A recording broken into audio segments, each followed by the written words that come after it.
Rakuten is the smartest way to save money when you shop because you earn cash back at over 3,500 stores. Fashion, beauty, electronics, home essentials, travel, dining, concert tickets, and more. Your favorite stores like Lowe's, Levi's, and Nike pay Rakuten to send them shoppers. And Rakuten then passes on a part of that payment to its members as cash back. You're already shopping at your favorite stores. Why not save while you're doing it? It's a no-brainer. Membership is free and easy to sign up. Get the Rakuten app now and join the 17 million members who are already saving. Cashback rates change daily. See Rakuten.com for details. That's Rakuten. Your cash back really adds up. Today at the Crabby Coffee Shop, we quit this stupid show. We buy a radio station and we get back on the air where we belong. See ya.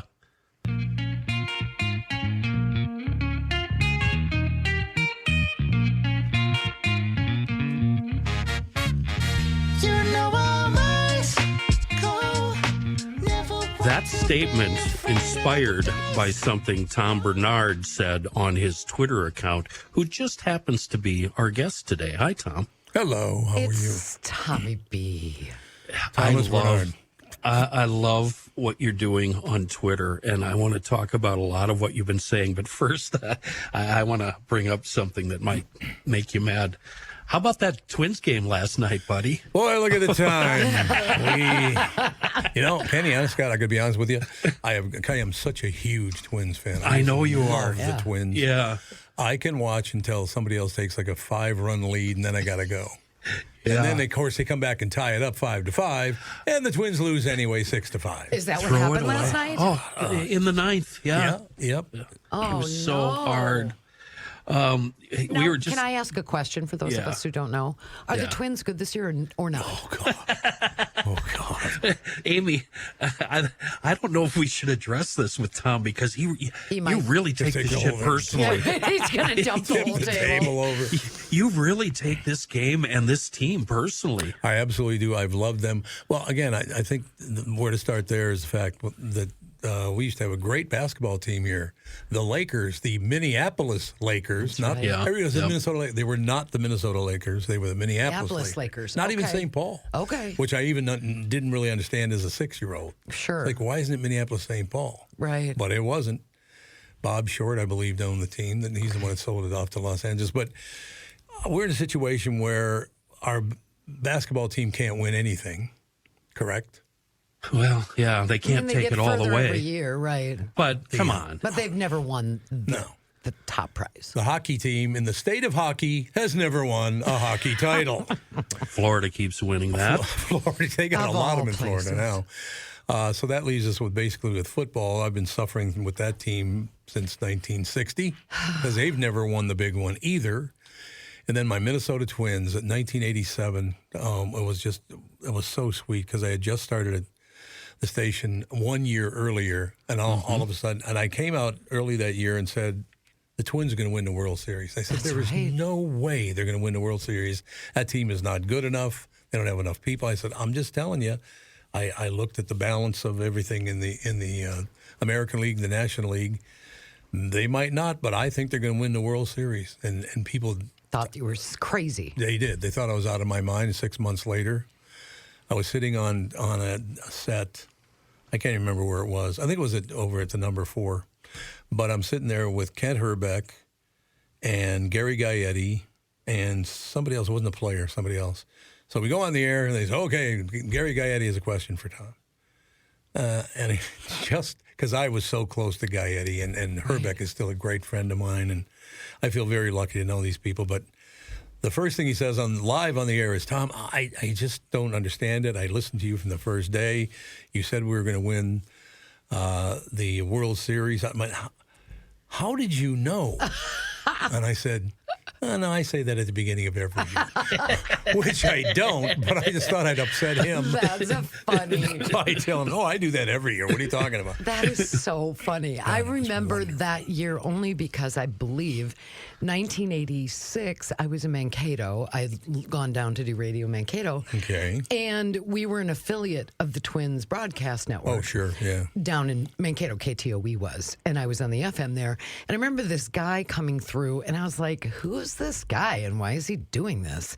He was doing a tour of the state, and his name was Tom Kelly. Oh, yeah. Remember when Yeah. he did that? He kind of Yep. went around to all the different little radio stations and TV stations. And I was like, the Twins haven't been good forever. Like, what? Yeah, I know. Who cares? Whatever. TK was And wonderful. then a year later, they won the World Series. Won the World Series, and then 4 years after that, they won it again. And now, it's only been about 40 years, but you know, That's unbelievable. it's just amazing. I can't ever remember following a team that gives up double-digit runs in about half of their games. How does that even happen? I don't know. Do you- guys, can I ask you a question? Do Yeah, you follow do it. baseball, Kenny? I do, but I'm not. I don't have the passion That like Tom obviously Tom has. When they get down, and I don't know why I stayed with them last night, but when they get down, I leave. I'm done. I'm not watching it. I So understand. let me ask you guys this, and it's a real question. I'm not being sarcastic or anything, or judgy, or condescending, or disrespectful. I'm sorry, I'll stop. Okay, so there's so many games every season.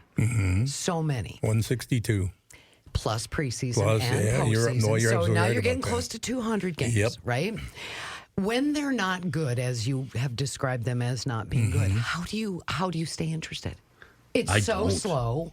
It's so boring. It is. No, that's true. You're right. If you're not into it, that can be a very slow sport. You know, No when doubt. they were in the World Series, I very, very, very clearly remember both 87 and 91, as most of us in Minnesota do. It was so much fun, but that's because every game meant something. Absolutely. When there's 200 games, and I'm not trying to talk anybody out of their baseball passion, I am legitimately trying to understand when they're not in the World Series or every game doesn't mean so much. Yeah. In football, you have 18 games or 16 games, depending on where in the NFL history you're landing. Every game is 1/18 of the importance of that season, right? Yep. Where in baseball, it's split by 162. It is. And so each game doesn't mean as much. I So- really am trying to understand the passion. You know what? I'm going to turn this around on you. Why are you into the Vikings and the NFL so much when it's so clearly just nothing but show business? It is nothing but show business. You're absolutely right. And I am nowhere near as big a Viking fan as I used to be. She is. She's a still maniac. Well, I wouldn't say I'm a maniac. Calm down, Maniac. Sally. But I would say, here's what I think. And people will hate me for this, and I'm good with that. I just think football is an unbelievably, whether it's college or NFL, it's an unbelievably complicated, complex sport played with so many people and so many things can happen. Where now I'm really going to piss people up. Here's basketball. Bounce, bounce, bounce, shoot, made it, great. Bounce, bounce, bounce, shoot, made it, great. Bounce, bounce, bounce, shoot, didn't make it. Okay, I don't disagree. Okay. Hockey, skate, skate, skate, shoot, No, didn't get no, it. no. Skate, skate, skate, No, shoot, this didn't is get where it. this is where you're wrong. Skate, skate, skate. Oop, I gotta go. The greatest. It's 100% seeing into the future. That's what hockey is. Yeah, Explain, you have explain. You have to be in the right place at the right time. That guy passing you the puck has to know you're going to be there. There's no communication there. You just know it. You feel it. You're in each other's head. You work as a well-oiled machine when it works, Okay. which is, rare. So you're watching five guys on the ice, or six or nine or whatever it is. You're watching them, Jesus. and they. So you're watching these guys, and you're Yeah. watching them play inside their head. I am. That's exciting. I constantly ask myself, how the hell did he know he was going to be there? And how did he know to lift his stick and tip it in like that? It's amazing to me. I know. I say that about Magic Acts sometimes. Like, wow.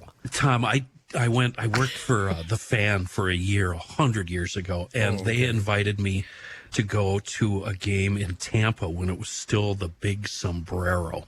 And it was a Sunday night game after Thanksgiving. So we flew down there on the team plane on Saturday, and I have never seen a collection of more disinterested people than I saw that weekend.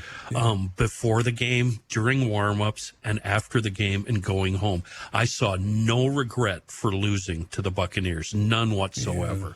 The Really? best part of that whole situation was before the game, I was hanging out on the field and got a chance to talk to Jim McMahon. Oh, yeah. And some of the stories he told me were so vulgar and memorable that was the best thing about the weekend. But the way the team behaved before and after the game was really off-putting to me. And that's when I realized this is show business. It is. There's no question. Are you a football fan, Tom? Yeah, I am. Can I do one North Star story before Of we move on? course. Yeah, please. And they were still the North Stars back You can then. do as many stories I as got a you call want. from Louis Nanny. This is 100 years ago. Yeah. He goes, like you to come on out and join us for dinner in the suite. And Jack Eugster, who chairman of the board of Musicland, he and his wife are going to be there, and it's going to be really, really nice, all the rest of it. And at one point, after dinner, it was very, very pleasant, because I did Musicland, the voice of Musicland forever, so I knew Jack really well. But this is my favorite Louis Nanny story ever. And I'll tone it down, I promise. Yeah.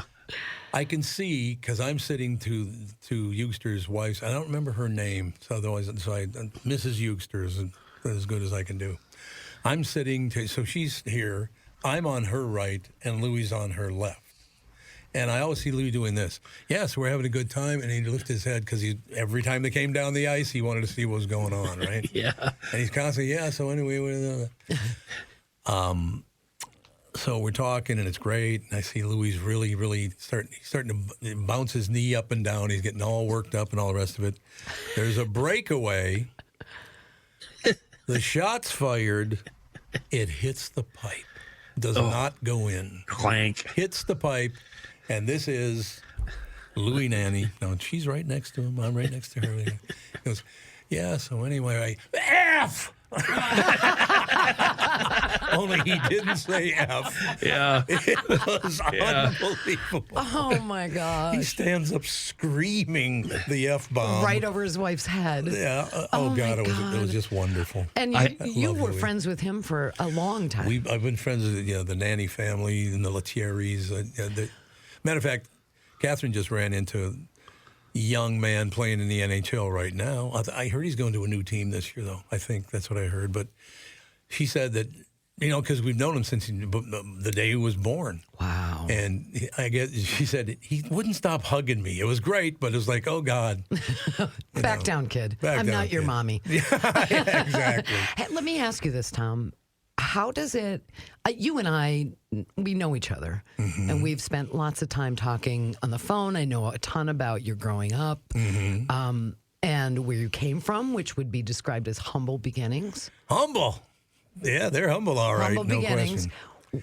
What does it feel like? You just named off some of the biggest sports heroes in Twin Cities history that you have sat next to and watched games with, you've had dinner with, you have gotten to know as friends. We're talking Gaetti and Herbeck and Nanny. Those are the biggest names there are. What does it feel like for the kid that grew up in North Minneapolis and now, all these years later, and looking back for decades, you've been friends with those people?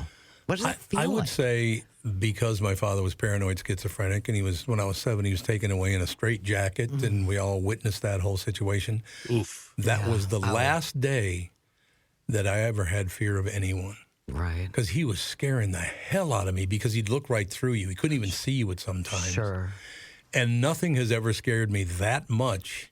So I said, well, this is, maybe a signal from God. This is as bad as it's ever going to get. It's the worst day of your life, and it'll get better. I mean, he was screaming and writhing around, and it was my sister Bobby, who's 7 years older than me, as they took him out on the stretcher, screaming and spitting, and oh my God, the family started this whole thing. My attitude came from my family.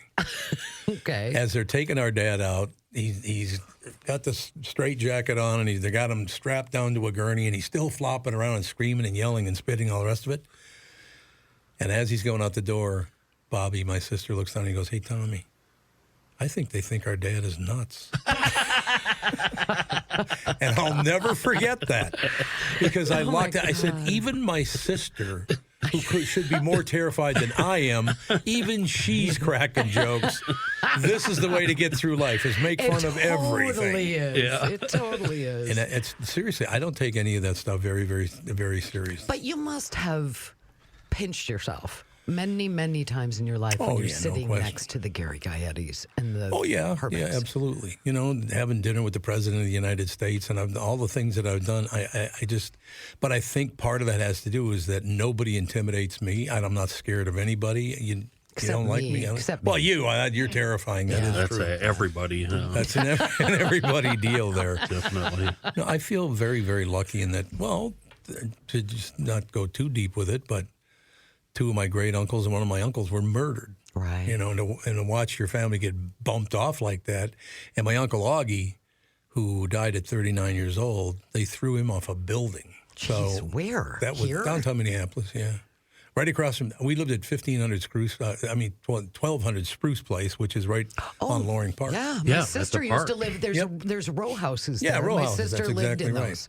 That's where we lived in the big brick building, and it was wonderful and all the rest of it. But the trauma was so frequent until I was 7 years old and they took him away that I just promised myself I am not going to let anything intimidate me. I'm not afraid of anyone. I'll just go forward, and if I make it, I make it, and if I don't, I don't. That's just the attitude I took. I'm not gonna sit around and want, oh, you know what my dad did? Yeah, he's an asshole. I know exactly what he did. I know precisely what he did. Right.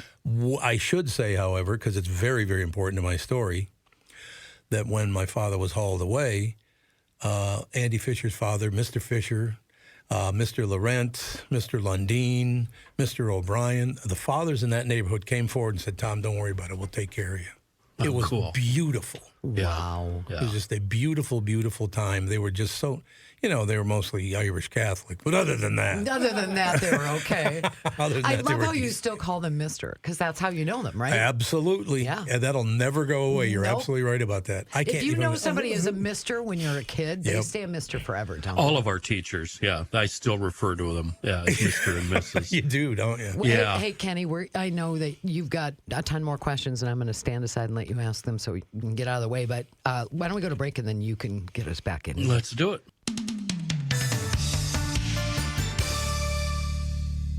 DennisKirk.com is the best and easiest way to shop for motorcycles, snowmobiles, side-by-side, and wheeler parts and accessories. But not only aftermarket goodies for your ride, but also replacement parts that might be actually a little better than the OEM parts. And let's not forget about apparel. Oh boy, DennisKirk.com. They have a vast selection of all sorts of apparel, gloves, masks, hats, jackets, all of that. They've been around since 1969. They have over 185,000 parts. Think about that. And they're all in stock at their warehouse right now. You're not going to find a bigger selection of fitment parts for a wide variety of machines anywhere. If that part exists, DennisKirk.com most likely has it in stock. Maybe. Now, I know what you're thinking. Oh, none of this applies to me. I don't ride. I don't do any of that. Go to the website anyway, and I want you to check out the world's best gas can. Go to the search part. Look up VP gas cans. These are not the government-issued garbage cans that spill gas everywhere. They're heavy plastic cans with thick rubber hoses, and they are absolutely the best. When you order one, make sure you get that hose kit with it.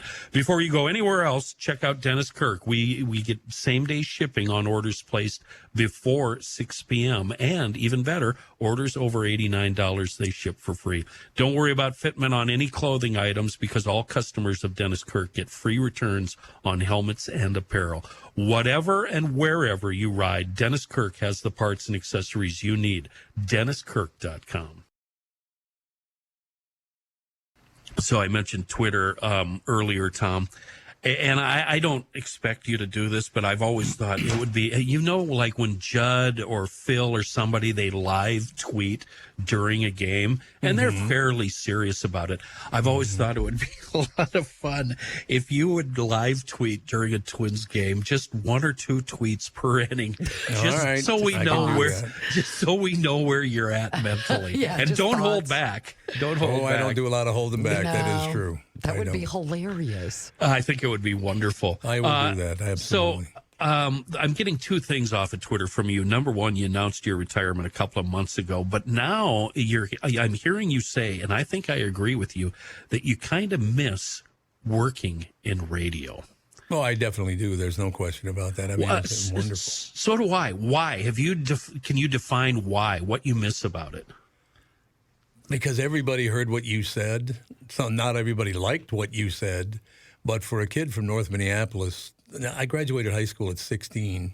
Yeah. Of course, they never gave me my diploma until I was 18 because there was money to be made by me not being there for 11th and 12th. They did. They took all the money and then they gave me my diploma.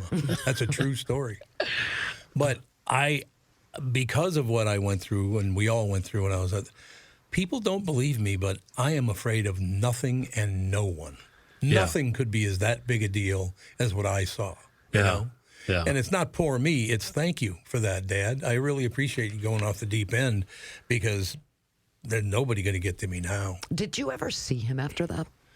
Yeah, I did a couple of times. He died at 60 years old. Oh, one thing this is a very sweet thing.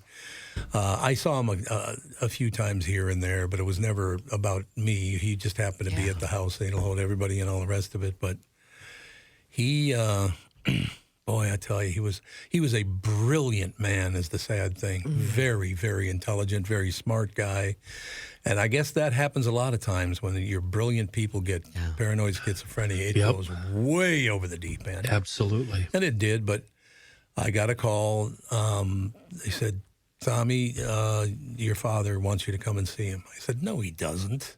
I said, yeah, he actually requested you come and see him. I said, he has never requested I come and see him. They said, no, it's true. So he was up at, what's the name of the hospital up there? And I was trying to think. That doesn't matter what hospital it was. But I get there.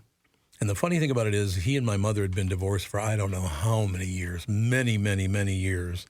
And I walk in, and my mother's not there, but there's a Catholic priest there. Oh, boy. My father was not Catholic. Uh-oh. So my mother still sent, my father was a Baptist, my mother was Catholic. But as bad as he was to her and how horrible he was to her, she wanted to make sure that maybe God had let him into heaven by being a good. Oh, that's sweet. That's my mother, though. She was that sweet. And that's the biggest thing for you. What I've learned about you since I met you a couple of years, 3 years ago, is that your mom was sort of the linchpin for your being, and linchpin's the wrong word. She was the stability in your life. No doubt about it. Right? No question. Talk about her. Very, very hard-working woman.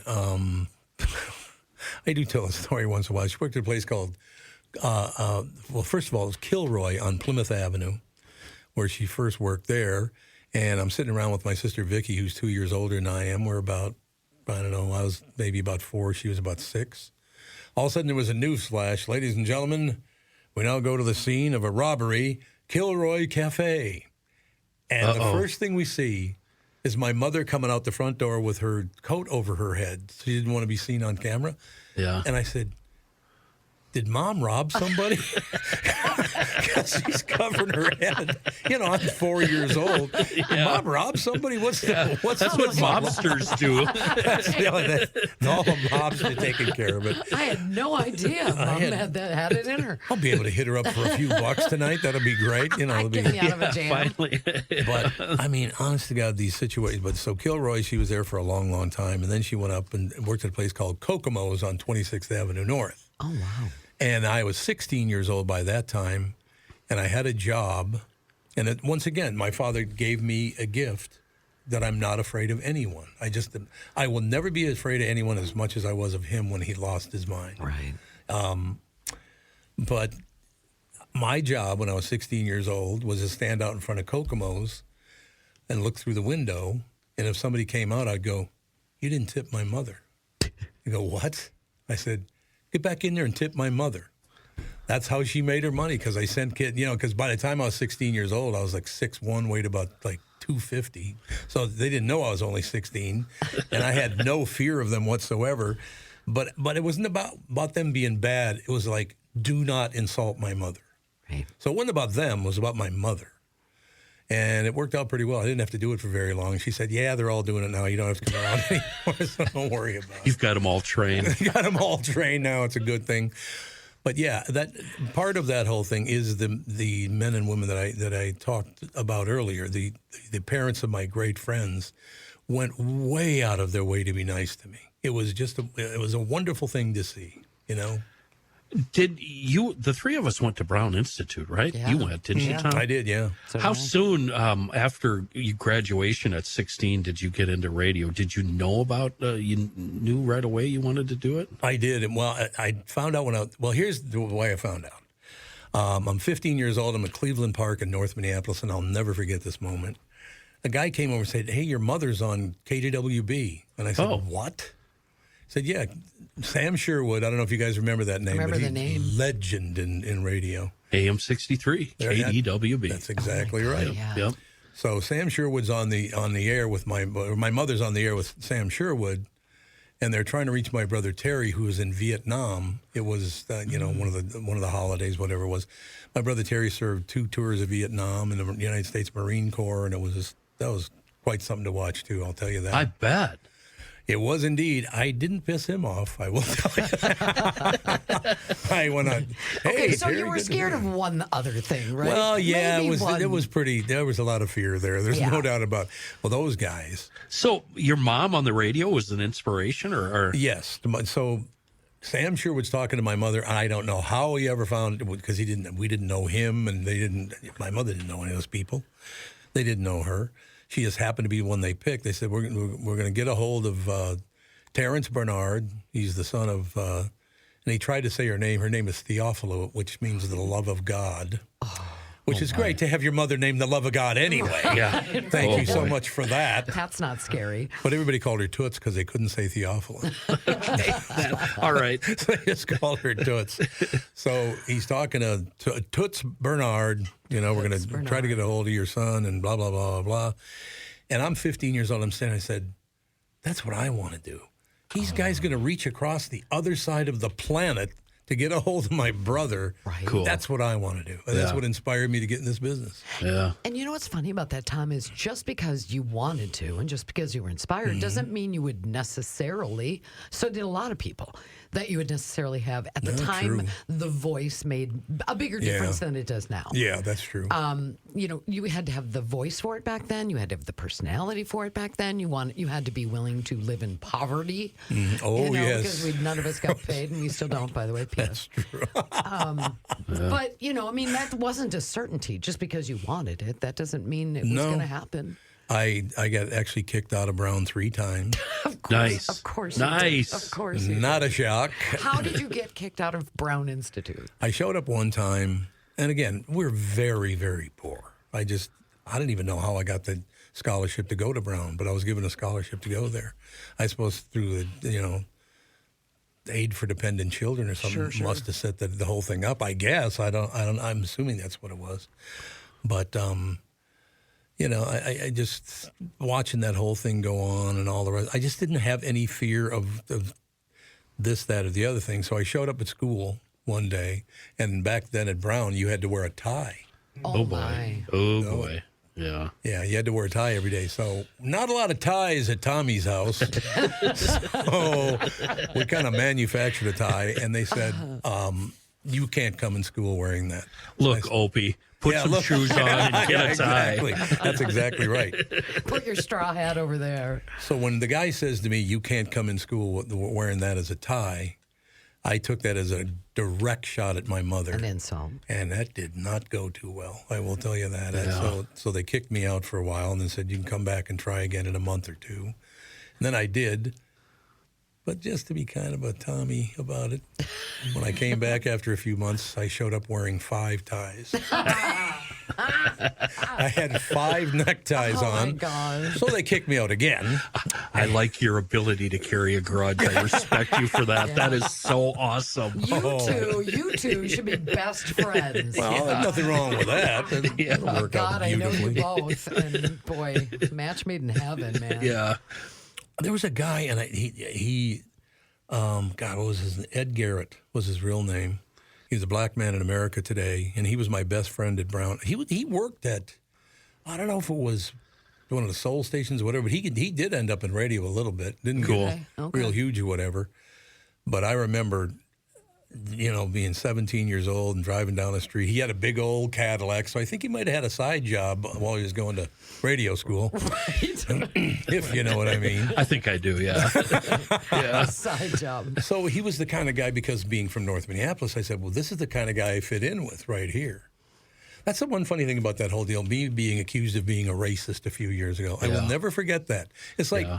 Really? You really think that's the case? Yeah. You can't be that stupid. It's usually people that don't know the whole story that make those sort of accusations. Right. Yeah. Right. But see, what I love about people is you'll hurt them anyway. Yeah, no matter what. Example of that. You know who our guest on Friday is on the Tom Barnard show? Who do you got? Neil Justin. Oh, we just talked to Neil last week, right? Yeah, he said he was coming over here. Yeah. He and I should be absolute enemies. He's called me every name in the book, and I've called him every name in the book. Yeah. We've become friends. Yeah. Right. Because we've lived different. That's the one thing I'd like to tell people.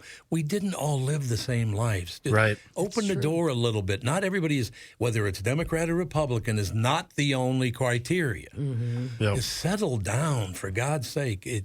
But yeah, I'm looking forward to seeing Neil. Neil's taken some massive shots at me. There's no question. He was really fun to talk to, and he's been he's a with good the guy. paper for so long. That makes me nervous too. I know. We had, remember, Amy, we had John Hines on. And after, and you guys competed, you worked together, and then you competed against each other. And after we were done, he dropped this bomb and said that he lived on your couch. I think he said on a couple of occasions that you bailed him out when he couldn't, I don't know, pay rent or didn't have a place. He got divorced. There's only like 4 or 5 of them. Yeah, right. 3. He goes 3. One of the many. But John Is and that I. true? Is that true? Did he live at your house? Yeah. While he was in Absolutely. Between marriages. Absolutely. John and I became very, very good friends. Although what you just said, Kenny, is hilarious. It just popped in my head because I called him about a month ago. Yeah. And I said, "Why don't you come on the show?" And he goes, "Because the last show I was on against you, I had a 19 share. We were doing really, really well, and you screwed it up." I'm like, "Oh, thanks." He is such a sweet guy. Oh, he's I love John Hines. A lot of people don't realize that we, we used to compete against each other, but we're all friends. Yeah. You know? All right, I want to ask a Tom Barnard, John Hines story. Here it comes. Notification. The story that John tells is that when WLOL got to number 1 for a point in time, they were celebrating, and he sent you a fax about he faxed you the ratings, and in return you faxed him back your check stub. Is that a true story? That is true. Yes, it is. Thanks for bringing that up. It makes me look really good. No, that makes you look awesome. that is thank you. awesome. I can turn back into the camera now. Agreed. I did. John does tell that story. Awesome. I love that story. You got a 19? Look at this. Yeah. Congrats, little guy. I was lucky enough to work with Bergie. And Bergie's a good guy. I still carry this burden with me. I know that in his eyes, I was just a pair of clown shoes. And one morning he pulls me aside in this really laid back Bergie tone, and he goes, "You don't have to say 9 a.m. in the morning.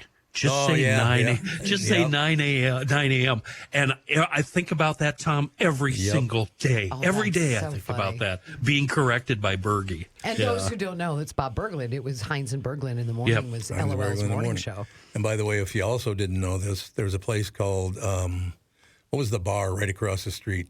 Oh, it's the guy who now owns Cove and all that stuff. Across from WLOL. Oh, downtown? I don't know. What was the name of that place? Doesn't matter. Strip club over on West 7th. Oh, there were a couple of those over there. There's no question about it. But so funny. But the thing about that whole deal is it just, to be around those guys, Hines and Berglund, there was some inhaling going on of substances, and some inhale, some drunk. I mean, I saw, They were hitting it hard, baby. I wasn't going to talk old radio, but it's always fascinated me. I can't help it. The difference in the way the shows were done. They're two vastly different shows. Hines and Berglund compared to you. The first time I heard you during a morning show, the first thing I heard was you shuffling newspapers in the microphone. You were actually opening up the paper and you were reading the sports section to us. And as soon as I heard that, that is such amazing theater of the mind that I was instantly hooked right away. I knew I don't want to be Wally Walker. I want to do talk morning radio. I knew right away. That was my father again. The intelligence of my father. We all inherited some of that and the craziness too. Don't get me wrong. I understand that part. But that was the whole deal. And I didn't even know it was theater of the mind back then. I just said, if we're not going to be on camera, you got to let other things happen. It's going to have to be audible signals, whether it's the newspaper or I'm going to have a sip of water, hold on, and you can hear them taking a sip of water. It connected with them very, very, instead of, I'm a listener here and you're here. Right. We're all here together. Right. Which really, don't you think, is a precursor to where we are now, which is podcasting has sort of democratized and changed the way we do content on the radio. Are you a fan of podcasting, Tom? I don't know if I am. I do two of them, and I don't know if I like my job or not. I'm reconsidering that I carved this hour out of my day. Amy, it's so different and weird. I'm no longer, what's weird for me is we're not slaves to the clock like we used to be. That's correct. And it's not live. It's not live. That's odd to me. I would say this, the one thing that you are going to like about podcasting is radio has got maybe 3 years left. Seems like it. It's not going to be much longer than that. We could debate this with Amy in my talk. Oh, no, I understand that. I mean, I'm talking about like big time domination of radio. That's what I'm talking. Yeah, radio will always be around. I mean, that situation. And Jenny Hubbard will own it and run it very well. She will. That's right. Don't tell her. I said, call her. Tell her to get down here. I'm telling you, you're doing a horseshit job. As far as serving listeners, I think, and I really appreciate small-time radio in small markets. I think that they really, really serve the customers. I would agree with that 100%. Yeah, I would agree with that completely. Hey, Kenny, you want to talk voiceover, and I would love to have Tom talk about we're going to hell as far as I'm concerned with this voiceover thing. Should we take a break? Yeah. We'll be right back. Hell. Yeah, it's bad. Okay. So I got on the whole social media thing. I've been on Twitter forever, Tom, but I didn't join TikTok until the government told me not to. Oh, God. And then I joined Instagram, and then I ignored them for a while, and then I started snooping around. The first thing I noticed is the people on those two social sites, they have fun. There's not a lot of arguing. No, that's good. Yeah. But what I really noticed is AI voiceovers, and it seemed like it was the same two people. A male had all of the accounts and a female had all of the accounts. Now, I went looking for them yesterday and they've faded somewhat, so I couldn't really find them. But what really disturbed me, and it's taken a lot of courage for me to bring this up to your face. A friend of mine sent me an AI generated clip of you saying stuff in an AI, just a segment. It was a fun little thing. You were talking about a mutual friend of ours, actually, and it was fine and innocuous and not a big deal. But I found that so disturbing. And I said to him, God, I hope Tom doesn't find out you have this because, and blah, blah, blah. And I really came to your defense. How do you feel about that? That really pisses me off. Well, it's interesting. Do you remember Creation Audio over on 26th and Nicollet? I remember the studio, yeah. Yep. I do. I was in there doing the spots. I mean, I literally, and back then, by the way, I should mention this, it wasn't the smooth style they do it in now, although nobody does voiceover anymore.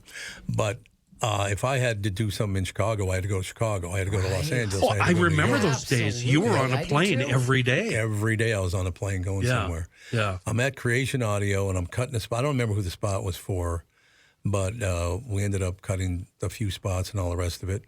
And the next day I got in my car, and one of the spots was on the radio in the car. Yeah. And I'm listening to it, and there were 2 lines in it I never said.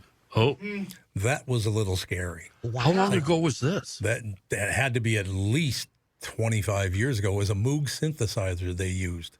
They actually used the Moog system to do that. Wasn't, AI back. Well, I suppose it still is AI back then. Right. But yeah, I mean, it was me, but I never said those things. And that's the other thing, by the way, that scares me.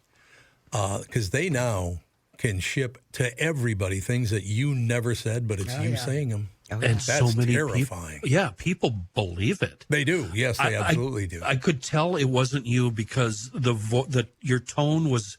I know you probably don't have to anymore, but it sounded like you were pre-reading out loud. When I pre-read out loud, there's no emotion. Yeah. And that's what it sounded like. No emotion. I wonder where he got that.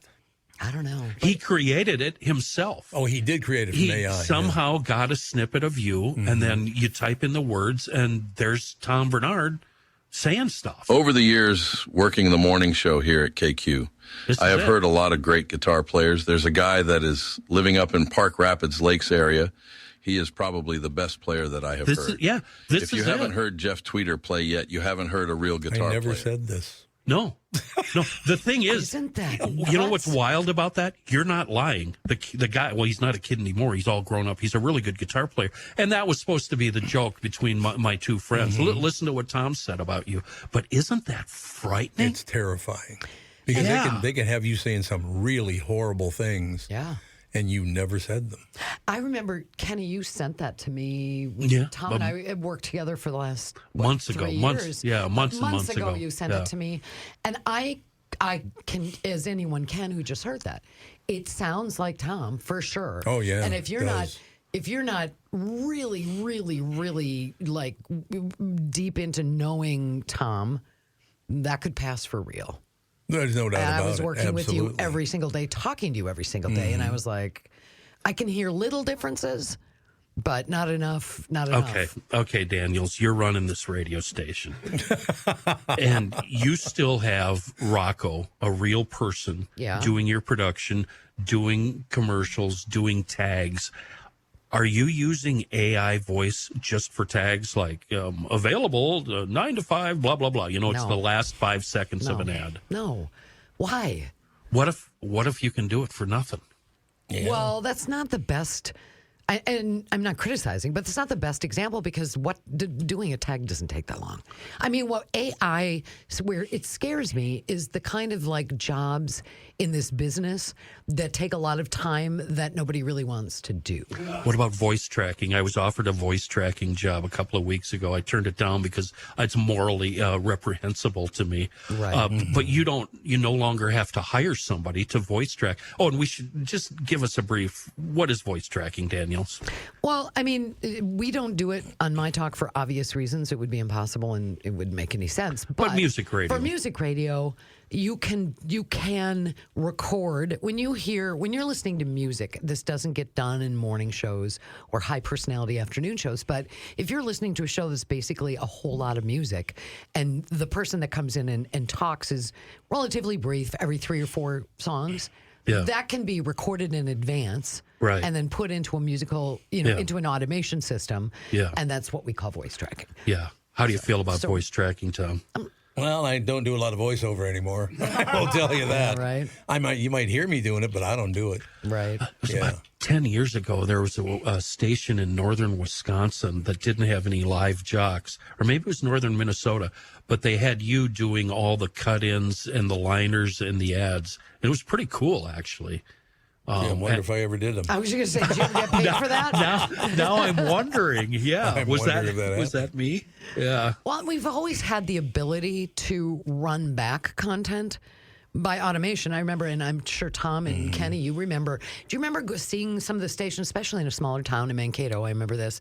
It was like a giant rack full of what we called carts. Yep. They were like an 8-track tape kind of Yeah. big Yeah. cartridge, and this big round rack would have all these carts, what we called carts in it, and the machine would turn that big thing, and it would, those would be inserted into the playback units, and that's how they ran automation.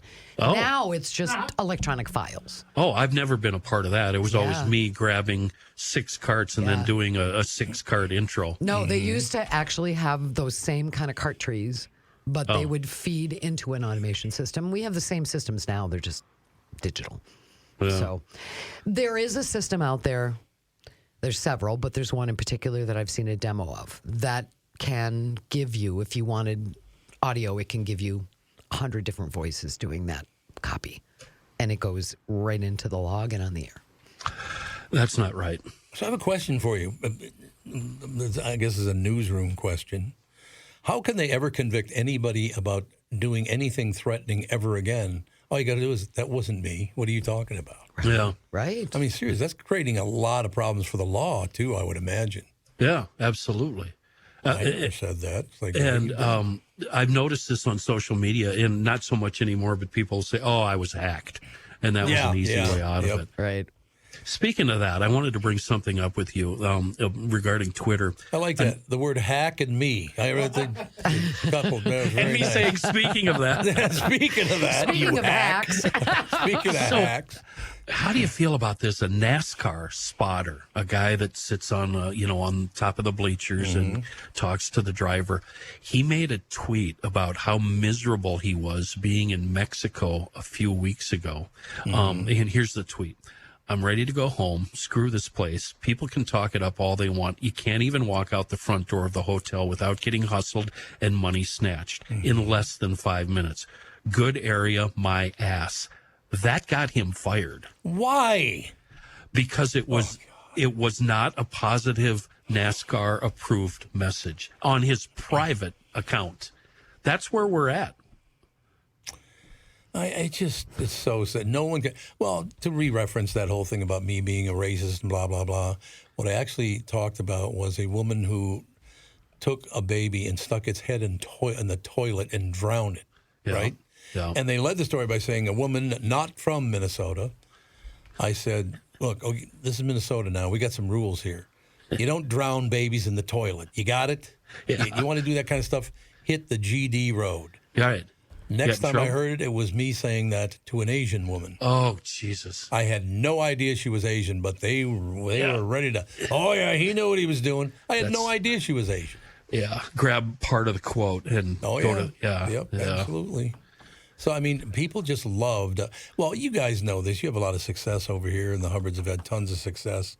When you're that successful, you're going to get nailed a lot. It's a fact. Well, and here's the other thing, guys. I mean, I hear about this a lot, and I always think, if you could say, I've had this conversation with my son. You can say and do whatever you want. That's the truth. You also have to deal with the consequences. If you're going to work for a corporate entity that exists to make money, that's what they do. That's their purpose. If you do something that they perceive, which is they get to do, that they perceive is going to impact their ability to make money, then you might lose your job. Yeah. I guess you're right. Yeah, that's America. That's how capitalism works. Before we go, would you ever consider mentoring or teaching young broadcasters, Tom? Yeah, I would, absolutely. The reason I ask is back when you were on KQ and you had a room full of people and a new kid would roll into my talk and run whatever show it was. And, they've got high hopes and aspirations. And I'd tell them what you need to do is listen to the Tom Barnard show, listen to the KQ morning show. And the first reaction will be, well, and I said, no. Forget everything that they're saying. Listen to how they say it. Listen how they give and take and go into breaks, out of breaks. Learn the craft, the mechanics of the business. And I think that's the most important thing any kid can learn. No question. Because I was always amazed. You got 5 guys in there and you're not stepping on each other. That blew me away. And people who aren't in the business don't realize that's almost impossible. Well, I had a 44 Magnum. So. Warning shots always work, don't they? Here's how we're going to do it. Well, I think we're done here. Yeah, okay. That's the best radio advice I've ever heard. Can you come over and do a show with me one day? All three of you. Of course. You should That'd be come over fun. and do the I would show. love that. Yeah, and I'm love dying to meet Catherine. Yeah, and your kids. Yeah. Why don't you bring her up? I'm not going to see her till tomorrow. I've been Thank you weeping very for much, 4 days. Tom. Thank you. Thank you, Tommy. Thank you. Eyes closed. Odds against me when I don't. 777 every time, and you can bet on.